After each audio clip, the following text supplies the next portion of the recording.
All right, guys, what's going on? Welcome back to the Everything College Football Podcast. Dave and Nick are doing our 2022 predictions for the independent teams. There's only a handful of them, so we'll make this quick, but there's timestamps below if you'd like to skip around. Starting things off with the Army Black Knights, 281 rush yards per game last season, Nick. That's usually the number you want to be at for this triple option attack.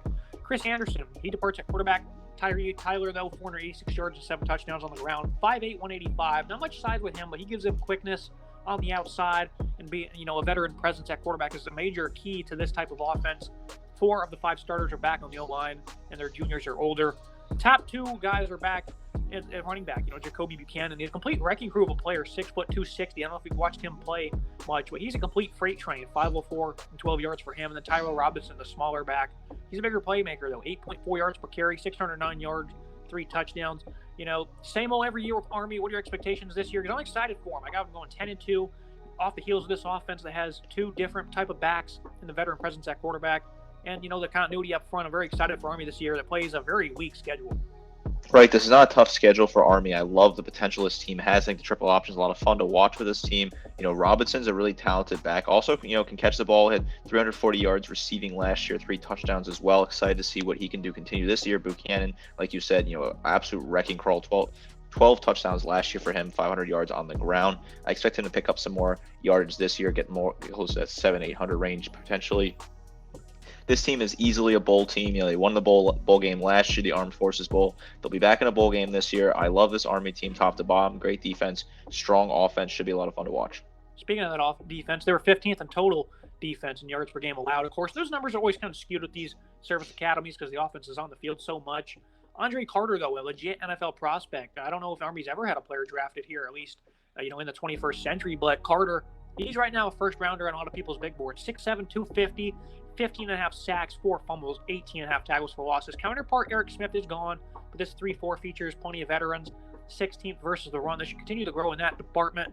They have some good depth in the front 7.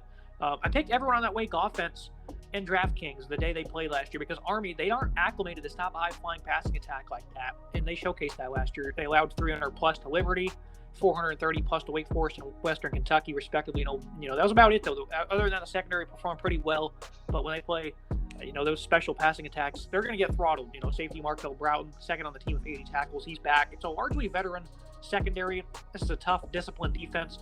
I have this team at 10-2 with a loss to Coastal Carolina and Wake Forest, even though they can severely grind down Wake with that defense they play. What are your thoughts on Andrew Carter and overall this defense? Yeah, he's a great player, Carter, and I think he should definitely be drafted in the first round, maybe late second round if necessary. I think he's a talented player top to bottom. I mean, the stats do not lie with him. The production is certainly there. 17 tackles for loss, 14.5 sacks last year, plus an interception to boot. I love him as a player, super talented top to bottom. I think the schedule is very favorable for Army this year. I like what they have at home. Not too many tough road trips. Wake and Coastal will be 2 tough ones for sure. Wake, obviously, top 25 team, very strong team. Coastal Carolina, too, with Grayson McCall at quarterback. You really don't know what you're getting on any given day with them. I think this Army team is going to be great this year. Double-digit wins is certainly achievable, which would be a great thing to get in West Point. Moving to the BYU Cougars, I am very excited for this team. I have them as 11-1, but they have a very tough schedule, which means if they win out and they go 12-0, they're probably going to be in the playoffs. That's how strong the schedule it is. Jaron Hall is under center, a dual-threat guy with some impressive speed. Heck of an improviser. He makes plays out of the pocket with his eyes downfield. He can throw off platform. He identifies one-on-one coverage, and he doesn't take risks, but he also puts the ball in the radius where only his guy can make a play on. I was very impressed with Hall last year. 258 passing yards per game, 20 touchdowns, only 5 picks, another 300-plus and 3 scores on the ground. I love Jaron Hall. In the running game, they replaced Tyler Agier, had 1,600-plus yards, 23 touchdowns. They replaced him with Chris Brooks. Similar style of back, much bigger at 6'1", 235, but, the physicality he brings to the table is very similar. In both backups, in Keota and McChesney, those guys are 215 pounds as well. Some veterans. Those guys got plenty of size. Pass catcher-wise, Isaac Rex, 6'6", 247. Wasn't as heavily utilized as in 2020 at tight end. He had 12 touchdowns, but he's still one of the better tight ends in college football. They returned 3 of the top 4 pass catchers from a season ago. Baylor Robney, 17-plus yards per catch last 2 seasons. Seems to always be open on a post. Puka Nakua, 805 yards, 43 grabs. Keanu Hill's back as well. BYU had the 6th most 40-plus yard pass completions last year in college football. This team loves to win downfield and then mix it in with a strong running game. This offense has a high ceiling, Nick, and we'll get to the offensive line in a second. This is a fun offense. I think they have a great quarterback, experienced guy, solid season last year, 63.9% completion percentage, 2,500 yards through the air, 20 touchdowns, 5 interceptions. Love what they return there. I think the talent top to bottom, a lot of nice returning wide receiving. I like to see Keanu Hu step up some more this year. 18 grabs last year. I like to see him get involved a little bit more. Isaac Rex as well, talented player. Love the size on him. This is a solid offense. I think they have a lot in all phases. I think I'm excited to see what I can see out of that. The tight end group, I want to see a little bit more out of Rex, but top to bottom, this is a solid offense and a great offensive line as well. Yeah, Blake Freeland at tackle. He's one of the nation's best pass blockers. Kingsley Sumadiati from Oregon. He was one of the top tackles in his class. He comes back home. Might not even start early on in the year, but he's there if they need him. Clark Barrington, one of the better guards in college football. Very disciplined. He's a great run blocker. His brother Campbell is on the other side. They had a lot of clean pockets last year. Of course, they struggled a good bit against Baylor, which was a phenomenal defense. The offensive line had their struggles there, but this is a veteran group. A lot of size, a lot of skill, and again, Hall had so many clean pockets when he was throwing the ball. And of course, the production Algier had in the backfield. Overall, Nick, great offense, and the offensive line is going to be, kind of the catalyst that determines everything. Yeah, super exciting offense. This offensive line is just a ton of guys who work hard, a lot of experience. Center is the youngest player as a sophomore, but he also has experience. Connor Pay, super talented center. I love this offense. The left side, strong. Clark Barrington, Blake Freeland. I think both of them are very talented on the left side, protecting Hall's blind side. This is a super talented offense, great offensive line, a lot of potential with this BYU Cougars team. The defense might determine things more than the offensive line will, though, because they get all 11 starters back, but they weren't great last season. They were outside the top 100 sacks. They were 103rd in CFB on third down. They weren't really strong in any particular area. Only really stopped the run versus Utah State, where they completely dominated them in the had 4.3 yards per carry and 24 touchdowns on the ground. But a lot of young guys stepped up for them. Tyler Beatty and then Tano Waza. He's going to move the middle linebacker. But they have some good depth here. Both of those guys had 7 tackles for loss. A lot of rotational help from this defensive line. Very excited for what they have at linebackers. Ben Bywater, 102 tackles last year. Good run defender. Peyton Wilgar, versatile. He's good in coverage. Use him off the edge. He's a very good player. And then Keenan Philly. He only had 3 games last year. He had 31 tackles, though, in those limited appearances. So he was a very big producer for them. They were pretty beat up last year, those two, Wilgar and Philly. Those are key pieces of this defense. Underneath coverage struggled, but over top coverage I thought was pretty rock solid for the Cougars. That was probably the one area that they probably stood out in. Caleb Hayes, 11 pass breakups. He grew into a star after transferring from Oregon State. And I like Malik Moore. He's a good tackler, had 3 picks at his free safety position. He's still new to defense. He switched over from offense, so I think he's going to be a big breakout star for them. Overall, this defense, there's no way they don't get better. All 11 starters back in some good depth there in the front 7. This defense is going to make or break their season. I'm going to go with 11-1, but if they don't step up, we could definitely see a 7 or 8 win year. Yeah, this is a great team. Schedule is very tough. It's not favorable to BYU this year. But top to bottom, this defense is strong. They return 11 stars. I mean, that is a ridiculous number to see. But, having to play Baylor, Oregon, programs like that, Arkansas, tough draw there. Notre Dame as well. That's another tough draw. Utah State's a pretty good team. So this schedule is tough. I don't know if I could see 11-1. I think 10-2 is probably more realistic for me, but this is a super talented team. Double-digit wins is definitely achievable for them. They should be in a high-ranking bowl game and should be able to get another bowl win. This is a solid BYU program. They've really kind of built this program up in Utah, and I love the talent they have top to bottom, and they're very reliable, independent. They should be around competing for years to come. Connie Sataki's done a phenomenal job with BYU. You move to UConn, 10 straight losing seasons. They're on tap for their 11th as Jim Mora takes over. This offense, Nick, 15.6 points per game, 263.8 yards per game. Every offensive statistic was right there at the bottom of college football. Tyquan Roberson transfers from Penn State. No real size, 5'11", 203, but has a nice spin on the ball, some good movement. He's a former 4-star. He was forced into action versus Iowa. Was flat out poor, but it was a tough spot to perform in on the road against that defense. UConn, 99.5 rushing yards per game. Leading rusher Nathan Carter's back, 4.6 yards per carry, 578 yards. That's a solid number, but they didn't use Kevin Mensah really the right way last year. He was a solid back for them, and they didn't utilize him properly. Offensive line was flat out awful. They do have 3 transfers to try to beef things up. I do like what they have at receiver. Cam Ross, Keelan Marion. He was a pleasant surprise, 28 receptions, 474 yards, 5 touchdowns, nearly 17 yards per catch. And Ross, he in 2019 had 60 grabs for 723 yards, hurt in the second game of this past season. Of course, UConn did not play in 2020. 8 of the top 9 pass catchers last year were freshmen or sophomore. So a very young team, very young offense. That's very promising. What are your thoughts on a UConn unit that's really not good one bit, but they do have 2 solid pass catchers? UConn seems to find themselves in a weird transition area as an independent leaving the American Conference. They really don't seem to be putting much together in East Hartford, but I do think that the wide receiving core is not bad. Marion's a solid player, 16.9 yards per grab. Not a terrible player at all. Some of what they return is solid. Cameron Ross, I like him in the slot. I think he's a talented guy. Got some potential as well. Didn't have a whole lot of catches last year. These guys are young, so they definitely can develop, but this offense is just not really what you want to see to win games. It's a very poor offense. Defense isn't any better. They allowed almost 38 points per game. They were 108th versus the run. Now Travis Jones departs, and that guy, he was a standout on film for them against the run last year. Eric Watson and transfer Sioka McDuffie will have to step up in his absence. Marquise Bembry comes over from Kentucky. Jackson Mitchell, team high on 20 tackles from his linebacking position. Then Ian Swenson right behind him with 74. He's only turned downs, though. They're pretty solid linebacker. I don't know what we'll get out of these guys. 115th total defense. They were 105th against the pass, but they do get 4 starters in the secondary back. I have them picking up wins over the FCS school they play and then UMass, but Jim Moore, I think they might. It's going to be an interesting challenge for him. I don't know if this was. I think this is probably the right hire, because who else would want this job?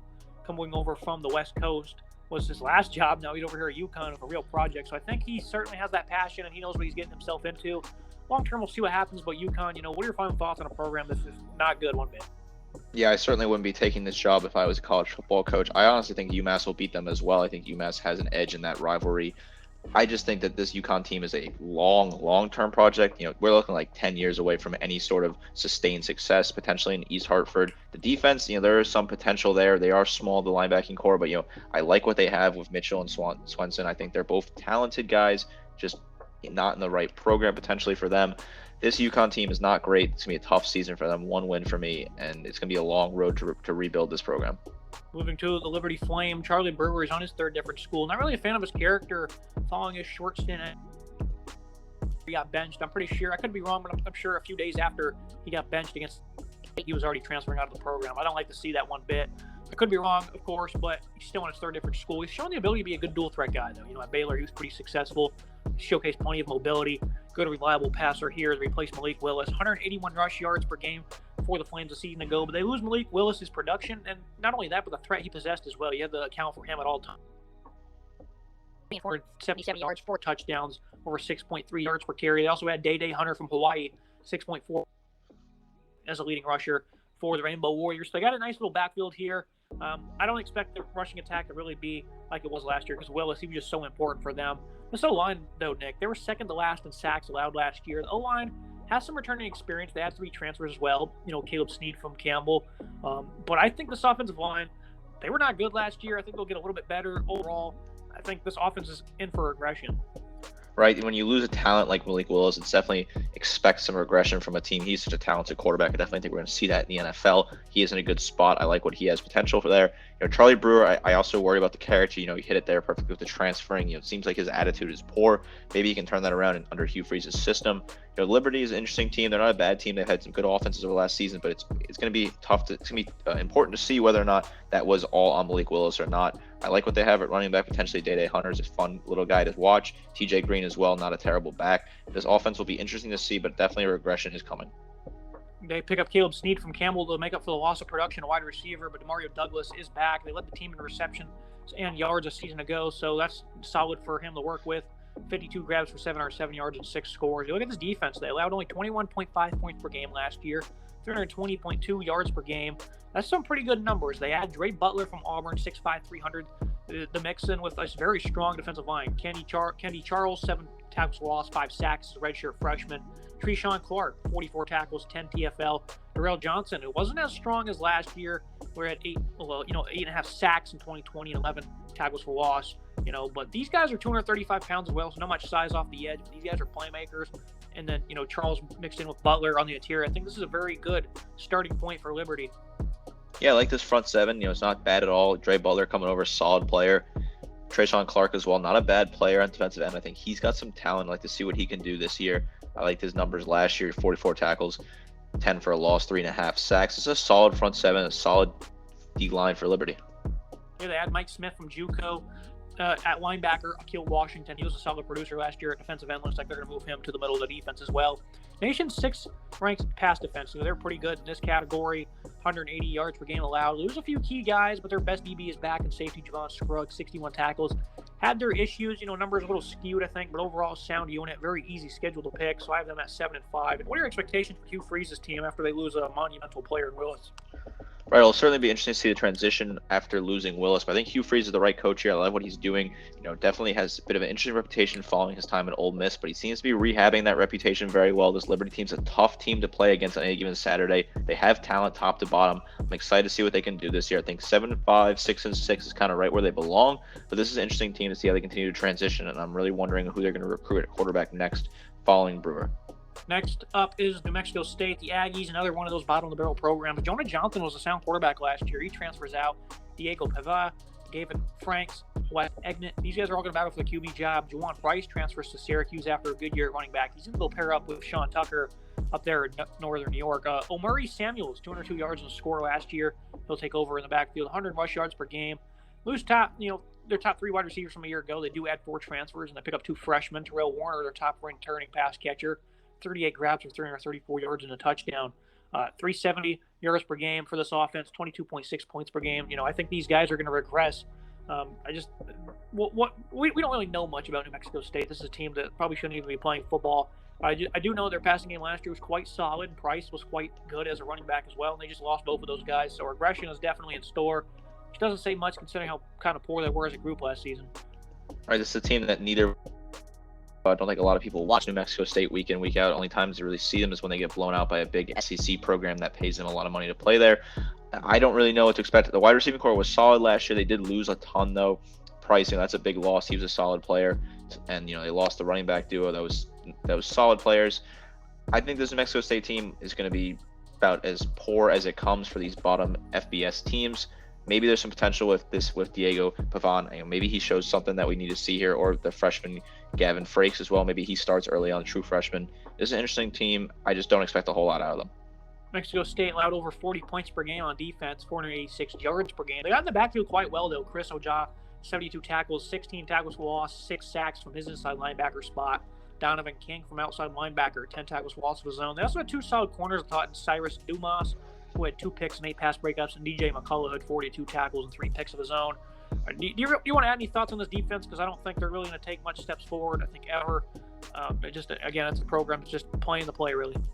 Right, Chris Ojah is a solid player. I actually like to see him step up. He can definitely hit 100 tackles this year. 16 tackles for loss is a really impressive stat considering the team he's playing on. I'd like to see him maybe transfer in the future to a better program. He's a solid player. Looking at Notre Dame, the Fighting Irish, a lot of mixed opinions on this team, but I think they're going to be quite strong in Marcus Freeman's first year. 11-1 for me. This offense is going to be led by Tyler Buckner. I expected him to play by midseason, but Jack Cohen was really good for them. I knew speed was good from Buckner. His size makes him a versatile runner at 6'1", 215. Wasn't as great as a passer, but this year he'll have an opportunity to shine. Drew Prine is also there, but I don't expect him to really be the starter. Buckner's already been named the starter, so I guess that doesn't matter. Chris Tyree, though, plenty of speed. He wasn't really effective last year with the offensive line struggles. At least, over that first half of the year, they were terrible up front. Nearly 500 yards, almost 7 yards per carry, though, in 2020. Scored 2 times as a pass catcher, had a kick return, touchdown. So Tyree provides plenty of versatility here for this offense. Logan Diggs, I believe he's actually going to be out early on in the year, if I read that right. A good scheme fit, though, with one-cut abilities, a respectable pass catcher of his own. So when they're healthy, I like this 1-2 punch at running back. Offensive line, though, they really struggled early on in the season, like I said. They were dead last at one point, and tackles for loss allowed. They got absolutely hammered against Wisconsin. They were so outmatched in that game, but Graham Mertz gave them a win. They started running the ball better late in the year. They struggled immensely versus Oklahoma State in the bowl game. For the most part, really kept the pass rush at bay, which was the nation's best. High expectations for this group because they get Jarrett Patterson back, the nation's best center, an elite run back blocker who did not give him a sack either on the interior. Josh Alagi really started to find his flow as well. Blake Fisher, I was very excited for him, but he got hurt in week 1. He's going to be their right tackle. They were down to their 3rd string tackle at one point early on in the year, so that didn't make things any easier. But when he got back on the field, he shined. He didn't allow a single sack on 70 dropbacks against that tough Oklahoma State pass rush. Like Zeke Correll, he's still there to provide some depth, and Joe Alt, a veteran at left tackle. Biggest concern, Nick, is the pass catcher because obviously Braden Lindsey, a veteran's back, Michael Mayer at tight end. Avery Davis just tore his ACL, and he was their best pure pass catcher. So that's obviously a concern. Lorenzo Styles is really going to have to step up. He was used sparingly as a freshman last year. Mayer, though, 71 grabs, 840 yards, and 7 touchdowns. He's got great hands. He's very versatile. They'll put him in the slot. They might even have to put him outside more so now. But I think overall, it's not a terrible group because I think they have some potential here. And if they didn't have Mayer, though, they'd be in some really deep waters. What are your thoughts on this offense? I think it's an interesting offense. I think Buckner's the right guy to lead this offense here on solid quarterback, like the dual threat ability of him. And I think Tyree's a super talented player, very unique in his aspect, can do a whole lot, catch the ball, run the ball. I love to see him step up this year. Definitely a lot of touches out of him I expect this year. Michael Mayer as well, solid tight end. Love his size, good player, 11.8 yards per catch last year, 7 touchdowns. Like to see production out of him this year. The wide receiving core certainly worries me. Like you said, this is definitely an interesting group because the depth is pretty weak. They lost Davis, who was a great leader, graduate player, had a ton of experience in the slot. Lorenzo Styles, I like to see him step up. He's the guy that has to step up. Jaden Thomas as well, I want to see him step up on the other side. This offense is certainly interesting. It'll be a good watch as they kind of develop early on. They get tested very early against Ohio State in the season, and it would be tough to see if they can keep up with that.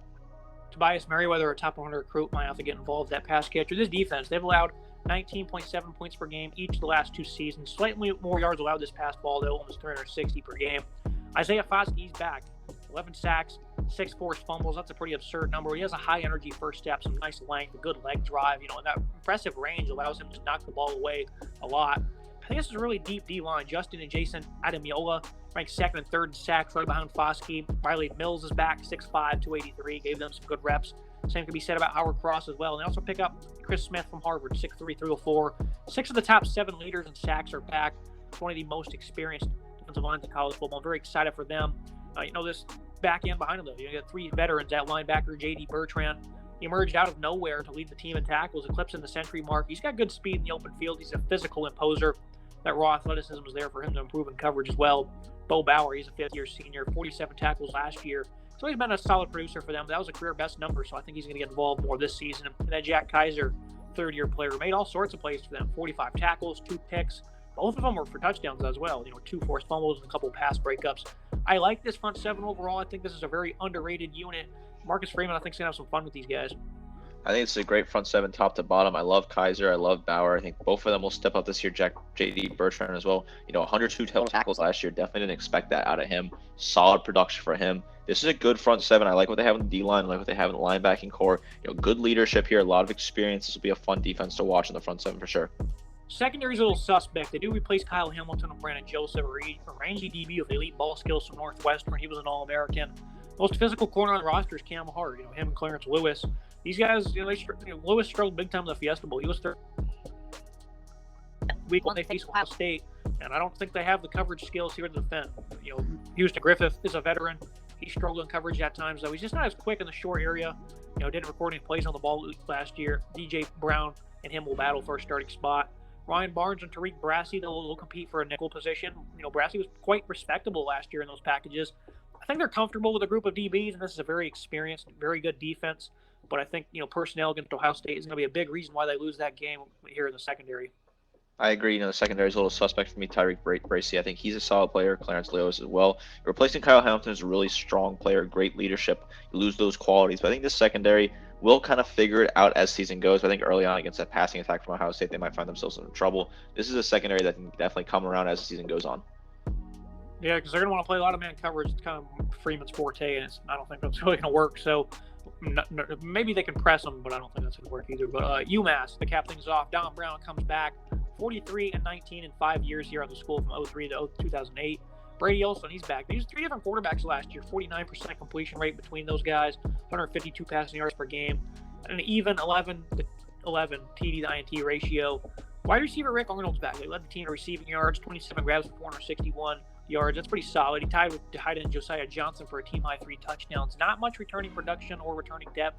Ellis Merriweather, though, at running back, 6'2", 225, 1,138 yards. He's one of the lone bright spots for this offense that was not very good last year. A little under 150 rushing yards per game for this team. 16.3 points per game as a unit, just shy of 300 yards per game as a team. They can't get much worse, but Walt Bell was an offensive-minded coach, and they put up numbers like that. So what are your expectations here for the offense as Don Brown comes over? UMass, a team that definitely means to me, has some ties to the Minutemen. I think that they can definitely produce an offense this year. Merriweather, I like his production last year. Definitely shined on this team. 1,100 yards for him on the ground, 5.2 yards per carry, 5 touchdowns for Merriweather. I'd like to see him continue to put up that type of production with a new coaching staff in place here. Brady Olson as well, solid quarterback, young guy, got some good experience. I'd like to see him take over fully as a quarterback. I want to see that completion percentage get up a little bit though, at 48.1%. It's just not strong enough for me. 8 touchdowns, 7 interceptions. Got to cut down that TD interception rate. I think this offense has potential considering what they have. The depth is just where worries me. I look at the depth chart. The wide receiving depth is absolutely poor. I really don't know what to expect, but their tight end is solid. Josiah Johnson, I'd like to see him step up this year and have a decent season. You mix that in with a defense that had 43 points per game last year. That was the worst in college football. Pretty excited for the growth of this unit, though, because Brown, he comes over and obviously as a defensive-minded head coach, he's certainly going to get these guys long-term at least maybe to a 30-point per game mark very shortly. They're full of youthfulness at linebacker. Jarrell Johnson had 80 tackles, 76 tackles for Deshaun Ross. On the defensive line, Uchenna Uzueki, he's pretty solid. Billy Wooden, he had a team high 8 tackles for loss. He's 6'1", 310. And Josh Wallace, this was a standout cornerback for them. 53 tackles, 4 tackles for loss, 12 pass breakups. There was not a single senior on this defense last year.